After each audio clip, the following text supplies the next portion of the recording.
হে আমার ভাইও, তাহলে কোরআনের ঘটনার মধ্যে মুসলমানদের জন্য শিক্ষণীয় অনেক কিছু আছে, কিন্তু দুঃখের বিষয় বর্তমানে কোরআনের ঘটনা বর্ণনা করা হয় না। দুনিয়ার বানানো শিরকি বেদাতি ঘটনা মুসলমান বর্ণনা করতে বেশি ভালোবাসে, মুসলমান শুনতেও বেশি ভালোবাসে।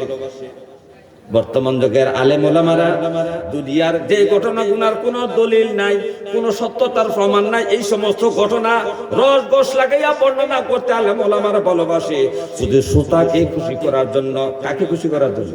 কারণ আল্লাহ গলা দিছে বালা, যেমনে কয় এমনি তো সুন্দর লাগে। হে আমার আলেম ভাইও, এই কোরআনের শ্রেষ্ঠ কাহিনীগুলা তুমি বর্ণনা করো না, কি জবাব দিবা আল্লাহর কাছে? হাদিসের ঘটনা বর্ণনা করো না, নিজেদের মন গড়া মতো যেই ঘটনা তোমার বললে ভালো লাগবে, পাবলিক মনও খুশি হবে, ওই সমস্ত ঘটনা তুমি বর্ণনা করো। এমন কোন ঘটনা নাই যেই ঘটনায় কোরআনে আল্লাহ বর্ণনা করে নাই। আরে স্বামী স্ত্রীর ঘটনাও কোরআনে আছে, স্বামী স্ত্রী কি ঘটনাও কোরআনে আছে। এতে মা ছেলের ঘটনা কোরআনে বর্ণনা করা হয়েছে, স্বামী স্ত্রীর ঘটনা কোরআনে আছে। আব্বাজান ইব্রাহিম আলাইহিস সালাম সর্বপ্রথম বিয়া করেছেন আম্মাজান সারা আলাইহিস সালামকে। আম্মাজান সারা আলাইহিন নাসকে। আম্মাজান সারা ছিল জগতের বিশ্ব সুন্দরী, রাজার মেয়ে। আব্বাজানের সাথে বিয়া হয়েছে, প্রায় 90 বছর স্বামী স্ত্রী সংসার করলো, তাদের ঘরে কোনো সন্তান জন্ম নিল না। মার মনেও খুব অসন্তুষ্ট, আমার আব্বার মনেও অসন্তুষ্ট, মনের মধ্যে বড় দুঃখ। আব্বাজান ইব্রাহিমের মনে দুঃখ, হায়রে আমার ঘরে কোনো সন্তান নাই, আমি নিঃসন্তান। আম্মাজান সারাও কান্নাকাটি করে, আবার কোনো সন্তান নাই। অন্য মহিলারা সন্তান কিভাবে কোলে নিয়ে দুধ খাওয়ায় আর আদর যত্ন করে। আমার মা কাঁদে একদিকে, আব্বাই কাঁদে একদিকে, মনের মধ্যে বড় কষ্ট না। আজ বিয়ে হয়েছে 22, 50, 60, 70 বছর হয়ে গেছে, এই পর্যন্ত তাদের করে কোনো সন্তান নাই। বয়স হয়েছে 90, 100 বছর। বয়স হয়েছে কত? বুড়ো হয়ে গেছে না? 90 বছর বুড়া না? এমত অবস্থায় আম্মাজান সারা সিদ্ধান্ত নিলেন, আমার স্বামীর ঘরে, আমাদের ঘরে যত সন্তান হয় না, তাহলে আমার মনে দোষ আছে। আমার কি আছে? এখন আমার স্বামীকে বিবাহ করাইয়া দেয়, কারণ আমাদের আওলাদ না হলে আমাদের সংসারটা ধ্বংস হয়ে যাবে, আমাদের ওয়ারিস না থাকে, সম্পত্তি কারা ভোগ করবে। এই জন্য আমার আম্মাজান সারা আম্মাজান হাজেরাকে আব্বাজান ইব্রাহিমের সাথে বিবাহ করাইয়া দিলেন। বিয়ে করানোর কিছুদিন পরে আম্মাজান হাজেরা গর্ভবতী হইলেন। তখন থেকে মা সারার মনে কষ্ট ঢুকলো, আমার ঘরে সন্তান হয় না, আমার সতীনের ঘরে সন্তান হইল। এরকম আচার আচরণ বর্তমানে আছে কিনা বলেন? আছে না সমাজের উপর? সতীনের ঘরে সন্তান হলে কেমন লাগে? মনের সংসারে শান্তি আছে নাকি? হে আমার ভাইও, এটা কোরআনের ঘটনা, কোরআনের ঘটনা, কোরআনের ঘটনা, কোরআনের শ্রেষ্ঠ ঘটনা, দুনিয়ার মানুষের কোনো বানানো ঘটনা নয়। এই ঘটনার দ্বারা স্বামী স্ত্রীর শিক্ষা আছে। আম্মাজান সারা আব্বাজান ইব্রাহিমের সাথে গরম গরম কথা কয়, বাঁকা বাঁকা কথা কয়। আম্মাজান সারা যখন আব্বার সাথে এরকম গরম গরম বাঁকা বাঁকা কথা কয়, আব্বা মনের মধ্যে কোনো কষ্ট লাগে। হঠাৎ করে একজন সন্তান জন্ম নিল, সন্তানের নাম রাখা হলো ইসমাইল। সন্তানটা কোলে নিয়ে খুব মায়া করে আব্বা ইব্রাহিম আল্লাহর কাছে কান্নাকাটি করে, আল্লাহ, এই বুড়া বয়স আমাকে সন্তান ইসমাইলকে দিলা, আল্লাহ তুমি আমার প্রতি কত দয়া করেছো, কত রহমত করেছো, বরকত করেছো। এইভাবে যখন সন্তানকে কোলে নিয়ে আদর করে, মা সারা দেখতে তার হিংসা লাগে। আমার ঘরে সন্তান হইল না, হাজারা করে সন্তান হইল। এবং সতীনের দ্বন্দ্ব হয় কিনা বর্তমানে বলেন? এখন আব্বাজানের সাথে খারাপ ব্যবহার করে, দুর্ব্যবহার করে, বাঁকা ব্যবহার করে। আব্বাজান আল্লাহর কাছে বিচার দিলেন, আল্লাহ, আমার স্ত্রী সারা আমার সাথে গরম গরম কথা কয়, বাঁকা বাঁকা কথা কয়, আমাকে অনেক কষ্ট দেয়, মনের মধ্যে অনেক জ্বালা যন্ত্রণা দেয়। আল্লাহ ইব্রাহিমকে ধমক দিলেন, হে ইব্রাহিম, সাবধান, আমার বান্দি সারা বিষয়ে কোনো অভিযোগ তুমি করবা না, কারণ আমার বান্দি সারা খুব ভালো মানুষ, নেককার মহিলা, ভালো মানুষ, নেককার মহিলা। তবে ইব্রাহিম গো, আপনাকে আমি পরীক্ষা করার জন্য এই বাঁকা বাঁকা কথা বলা স্ত্রী আপনাকে দিয়েছি। স্ত্রী বাঁকা কথা বলবে, আপনি ধৈর্য ধারণ করবেন। স্ত্রী একটু গরম কথা বলবে, আপনি ধৈর্য ধারণ করবেন। এই স্ত্রীর বাঁকা কথা, স্ত্রীর গরম কথা যখন আপনি ধৈর্য ধারণ করতে পারবেন, আপনি সবরে জামিল অর্জন করবেন, আপনি তখন আপনি আমার এত বড় বন্ধু হইবেন যে আপনাকে আমি খলিল হিসাবে ডিগ্রি দিয়া দিব। সাবধান ইব্রাহিম, আপনি কিন্তু আমার বান্দি সারার বিষয়ে অভিযোগ করবেন না। আপনাকে পরীক্ষা করার জন্য সারাকে পাঠাইছি দুনিয়া। এই কিছুদিন পরে, এই 14 বছর পরে আমার ইসমাইল আলাইহিস সালামের বয়স যখন 14 হইল, তখন আম্মা জান সারার ঘরে জন্ম নিলেন হযরত ইসহাক আলাইহিস সালাম। কে জন্ম নিছে? ইসহাক আলাইহিস সালাম। ইসহাক এবং ইয়াকুবের মধ্যে বয়সের ডিফারেন্স হলো 14 বছর। আল্লাহ কত মাসারা গো সন্তান দিয়েছে, তবে কত বছর পরে? ইসমাইলের 14 বছর পরে। তাহলে ইসমাইল হলো 14 বছরের বড়, তার ছোট ভাই ইসহাক হলো 14 বছরের ছোট। হে আমার ভাই, তাহলে স্বামী স্ত্রীর ঘটনা কোরআনে আছে কিনা বলেন? আমি কোন দিক দিয়ে বলবো? সর্বদিক দিয়ে। আর দুনিয়ার যত ঘটনা আছে, ব্যবসা বাণিজ্য নিয়েও ঘটনা আছে। আল্লাহর সাথে বেয়াদবি করলে কি শাস্তি হয় তার ঘটনা কোরআনে আছে। আল্লাহর সাথে মহাব্বত লাগাইলে কি হয় তার ঘটনা কোরআনে আছে। সমস্ত ঘটনা কোরআনের মধ্যে আছে। এই ঘটনাগুলো যদি আমরা বর্ণনা করি, এই বর্ণনার মধ্যে কি আছে আমার আল্লাহ তাআলা বলতেছেন, হে আমার হাবিব ফাকসুসিল কসাস, এই কোরআনের ঘটনাগুলো আপনার উম্মতের কাছে বর্ণনা করেন। আল্লাহ নবীকে বলছেন লাআল্লাহুম ইয়াতাফাক্কারুন। আর এই ঘটনাগুলো আপনার উম্মতে শুনিয়া, আপনার সাহাবারা শুনিয়া, কিয়ামত পর্যন্ত আপনার উম্মতেরা এই ঘটনাগুলো শুনিয়া একটু চিন্তা ভাবনা করবে।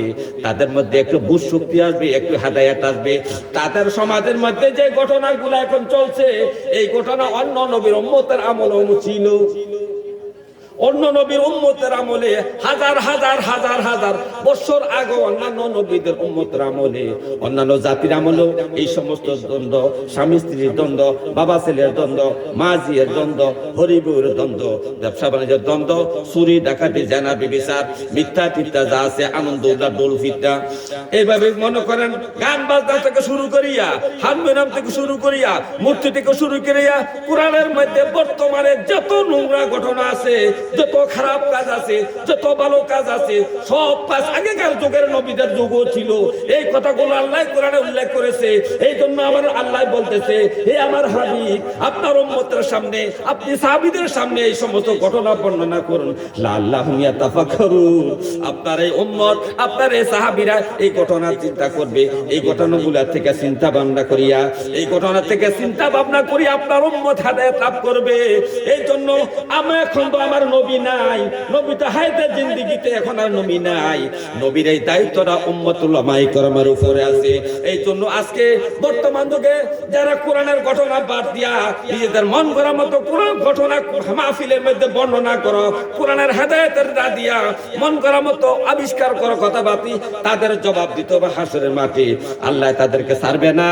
এই জন্য আল্লাহ কোরআনে ফুরকান, সূরাতুল ফুরকানের মধ্যে আল্লাহ তাআলা বলেন, হে আমার হাবিব শুনেন,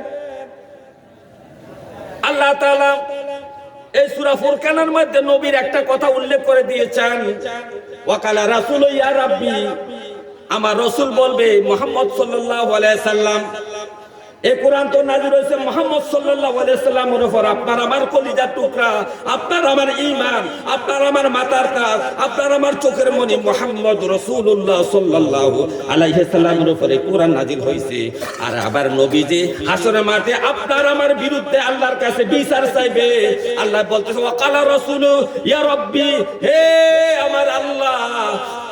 আল্লাহ বলতেছে, জগতের মানুষ শোনো, আমার নবী হাসরের মাঠে বলবে, হে আমার আল্লাহ, আমার উম্মত আমার এই কোরআনকে মাহজুরা করে ফেলেছে, তরক করেছে, ছেড়ে দিয়েছে।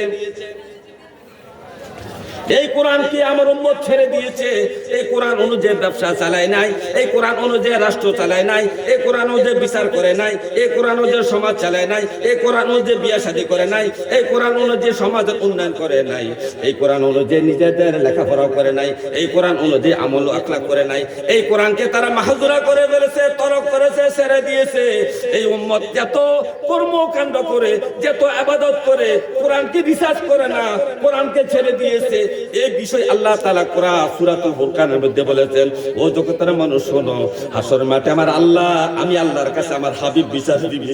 রব্বে কারীম, আমার উম্মতের মধ্যে কিছু লোক, আমার এই জাতির মধ্যে কিছু লোক, আবার এই বংশের মধ্যে কিছু লোক এই কোরআনকে মাহজুরা করেছে, কোরআনকে ছেড়ে দিয়েছে, তাদের বিষয়ে তোমার কাছে বিচার চাই।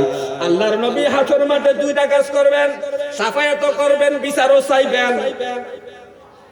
বর্তমান যুগের আলেমরা শুধু সাফায়াতের কথা বলে, বিচারের কথা একটা আলেমও বলে না। আমার 40 বছর বয়সে ওয়াজ শুনি, একটা আলেম ও নবীর বিচারের কথা বললেন না।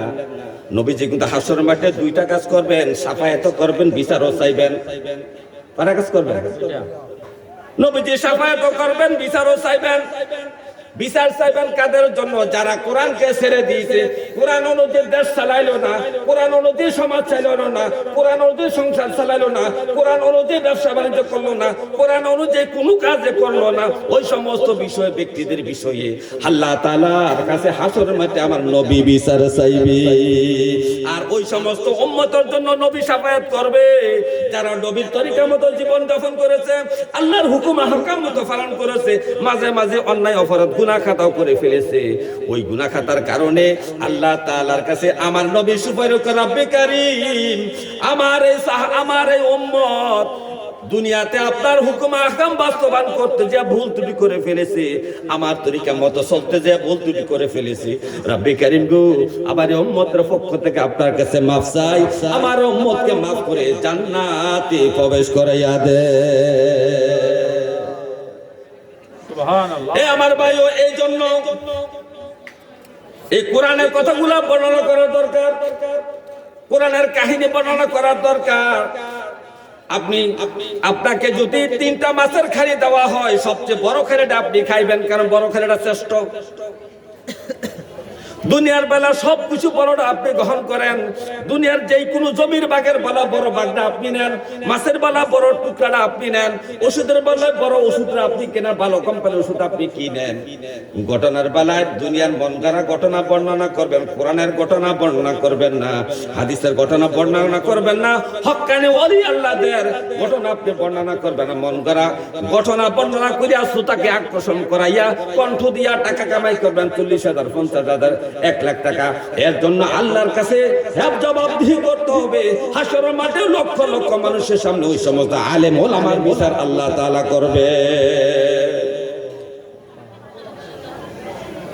হে আমার ভাইও, আহলে বাইতের মহব্বত অন্তরে রাখতে হবে।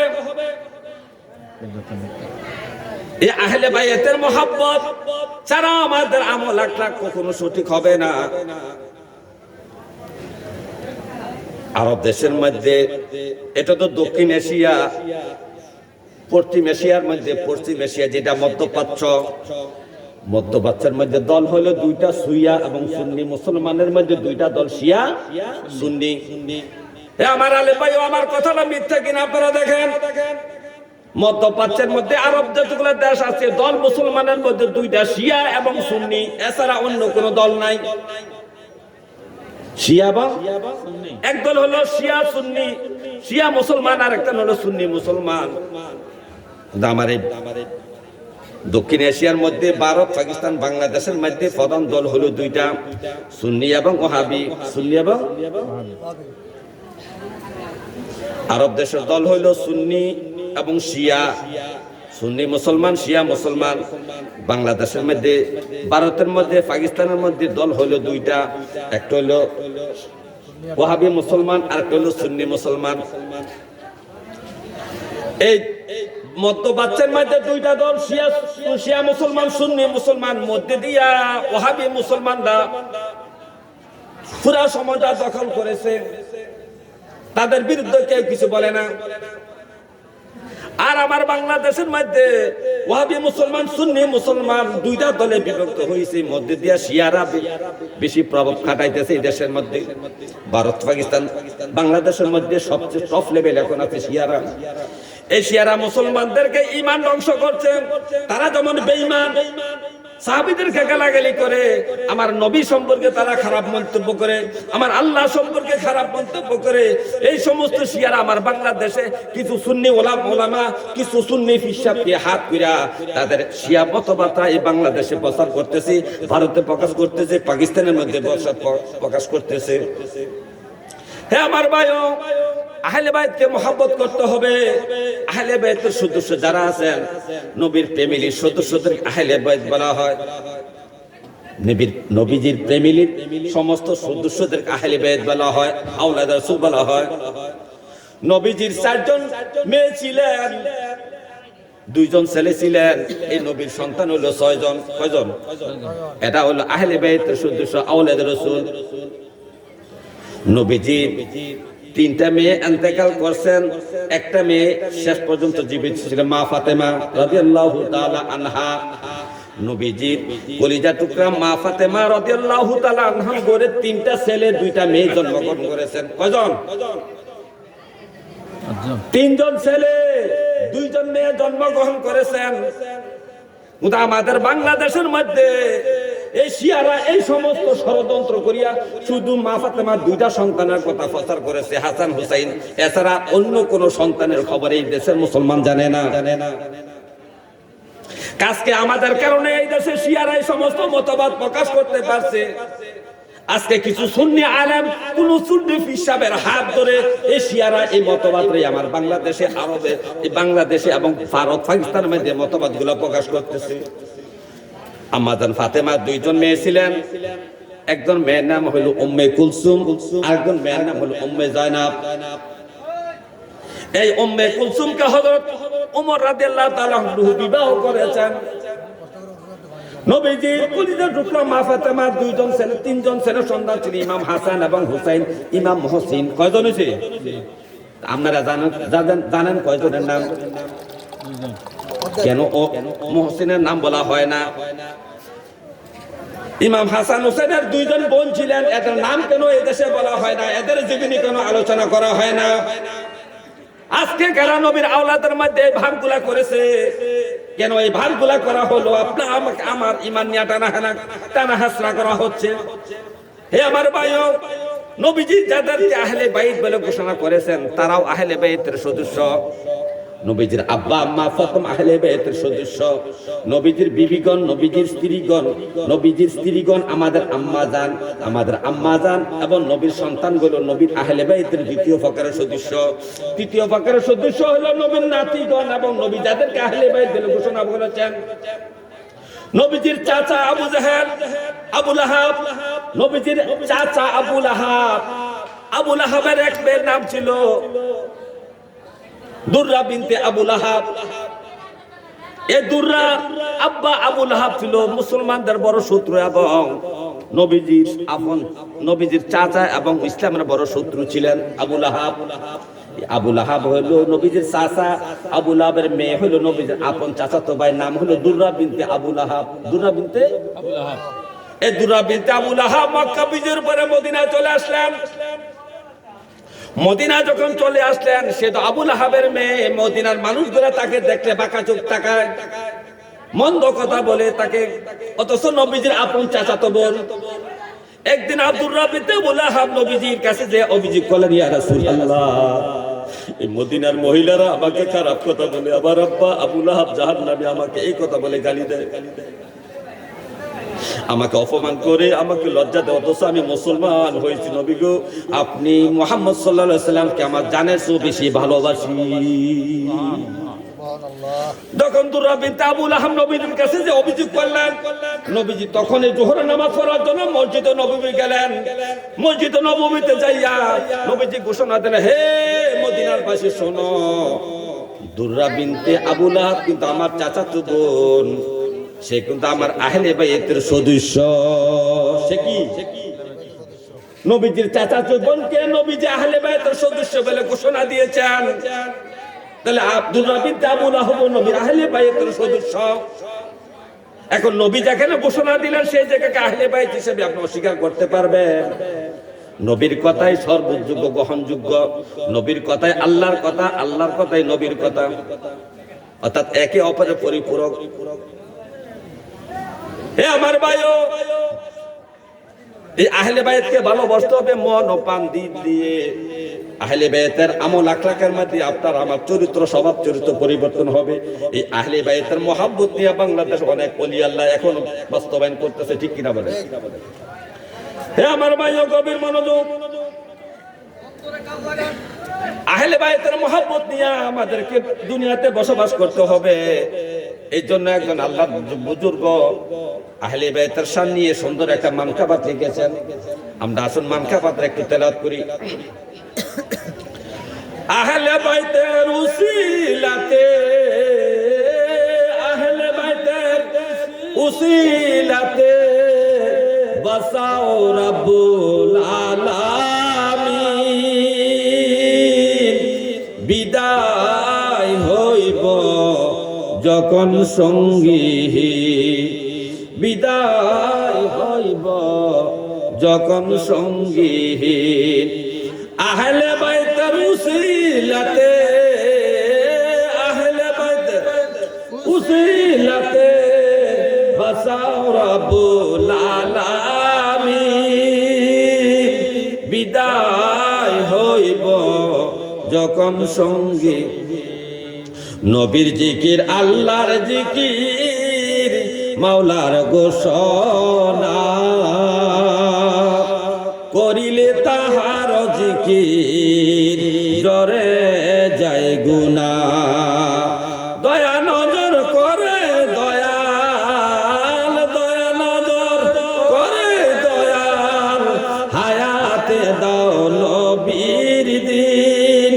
বিদায় হইব যখন সঙ্গী, বিদায় হইব যখন সঙ্গী।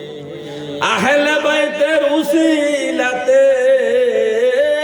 আহলে বাইতের উসিলাতে বাসাও রাব্বুল আলামিন। বিদায় হইব যখন সঙ্গী। হে আমার ভাই, গভীরভাবে মনোযোগ। আজকের আলোচনার মুখ্য উদ্দেশ্য হলো আল্লাহ বলতেছে নাহনু, আল্লাহ বলতেছে নাহনু নাকাসনা আলাইকা আহসানাল কসাস। হে আমার হাবিব, আমি আপনার কাছে কোরআনের মাধ্যমে, ওহীর মাধ্যমে যে ঘটনাগুলো বর্ণনা করছি এগুলো শ্রেষ্ঠ কাহিনী। এগুলা কি?